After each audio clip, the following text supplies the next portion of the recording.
शामिल करते हैं इस्लामाबाद से, जहां मौलाना फजलुर रहमान ने कहा कि पीटीआई के साथ जिस्मों का नहीं दिमागों का झगड़ा है, जल्द ठीक हो जाएगा। सरदार ताहिर महमूद की इस रिपोर्ट में। सरबराह JUI फे मौलाना फजलुर रहमान ने कहा है कि पीटीआई के साथ जिस्मों का नहीं दिमागों का झगड़ा है, जल्द ठीक हो जाएगा। वज़ीर आज़म को वोट नहीं देंगे, हम मुस्लिम लीग नून और पीपल्स पार्टी के ताबे नहीं हैं। मजलिस आमला के इजलास के बाद न्यूज़ कॉन्फ्रेंस करते हुए उन्होंने कहा कि JUI इलेक्शन कमीशन के बयान को मुस्तरद करती है, जिसमें उन्होंने इंतखाबात को शफाफ करार दिया है।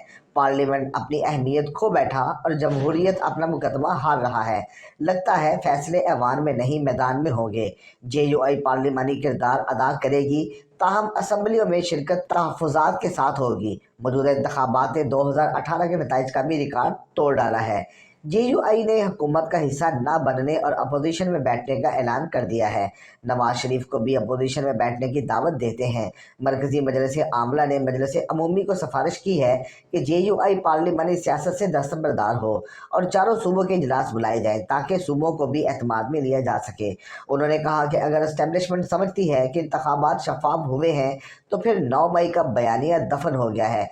JUI को इंतखाबात से शिकस्त से दुचार करने की मंसूबा आलमी दुश्मन कुव्वतों की दबाव पर हुई।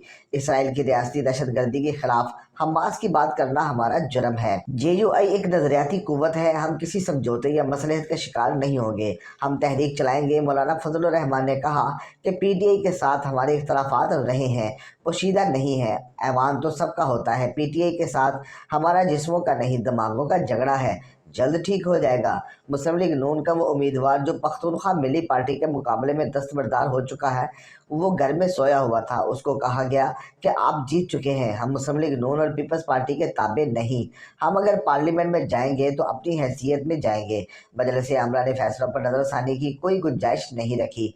22 फरवरी को इस्लामाबाद में जनरल कौंसिल की मीटिंग बुलाएंगे, अपने मकासद हल करने के लिए तहरीक चलाएंगे, असम्बली में भी रहेंगे और तहरीक भी चलाएंगे।